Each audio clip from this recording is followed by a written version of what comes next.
আসসালামু আলাইকুম রহমতুল্লাহ।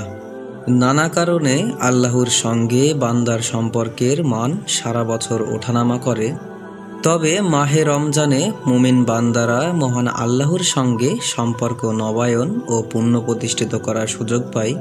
তাই রমজান হলো রহমতের মাস, আল্লাহর সান্নিধ্যে ফিরে আসার মাস। আর আল্লাহর সান্নিধ্যে ফিরে আসার অন্যতম শর্ত হলো তাকওয়া ও তওবা। গোটা রমজান তাকওয়া ও তওবার চাদরে মোড়া। মুসলিম উম্মাহর ক্ষমাপ্রাপ্তির বিশেষ উপলক্ষ পবিত্র রমজান। রমজান মাসে মুসলিম উম্মাহ সত্যনিষ্ঠ অন্তরে বিনয়ী চিত্তে প্রতিপালকের সঙ্গে তাদের সম্পর্ক পুনঃপ্রতিষ্ঠা করে। তাই সচেতন অন্তরে তওবা করতে তারা উজ্জীবিত হয়ে থাকে।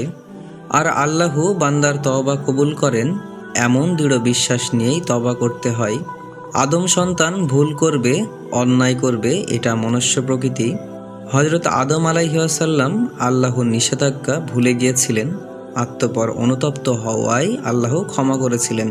অন্যদিকে শয়তান উদ্ধত আচরণ ও অবাধ্যতার জন্য অনুতপ্ত হয়ে ক্ষমা প্রার্থনা করেনি, বিধায় অভিশপ্ত হয়েছে। গুনাহের কাজে জড়িত হওয়ার পর তওবার গুরুত্ব সম্পর্কে রাসূলুল্লাহ সাল্লাল্লাহু আলাইহি ওয়াসাল্লাম ইরশাদ করেছেন, যদি তোমরা পাপ না করতে তাহলে আল্লাহ তাআলা এমন কাউকে বানাতেন যারা পাপ করত এবং আল্লাহ তাদের মাফ করে দিতেন। মুসলিম শরীফ হাদিস নম্বর 6856। একনিষ্ঠভাবে তওবার মাধ্যমে ছোট বড় সব রকম গুনাহ থেকে মুক্তি পাওয়া যায়। রমজানে এ কাজ করা খুব সহজ, এজন্য রমজান মাসের গুরুত্ব অপরিসীম।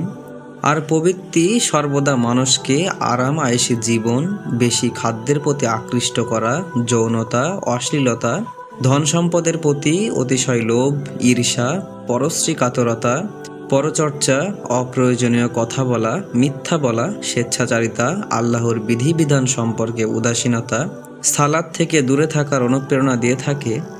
এ ধরনের প্রকৃতি গ্রহণে মানুষের অদৃশ্য শত্রু শয়তান কুমন্ত্রণা দেয় এবং মানুষকে আল্লাহর অবাধ্য হতে প্রভাবিত করে। পবিত্র রমজানে আল্লাহ শয়তানকে শিকলবন্দি করে দেন, যাতে বান্দারা নিন্দনীয় প্রকৃতি ও প্রবৃত্তি পরিত্যাগ করে পরকালমুখী হতে পারে। রাসূলুল্লাহ সাল্লাল্লাহু আলাইহি ওয়াসাল্লাম বলেছেন, রমজান মাস এলে জান্নাতের দরজাগুলো খুলে দেওয়া হয়, আসমানের দরজাগুলো খুলে দেওয়া হয়, জাহান্নামের দরজাগুলো বন্ধ করে দেওয়া হয় এবং শয়তানকে শিকলবন্দি করা হয়। সহিহ বুখারী হাদিস নম্বর 3277। মহান আল্লাহ রব্বুল আলামিন পবিত্র মাহে রমজানে মুসলিম উম্মাহকে তওবা করার তৌফিক দান করুন এবং আল্লাহ তাআলা আমাদের সবাইকে ক্ষমা করুন। আমিন।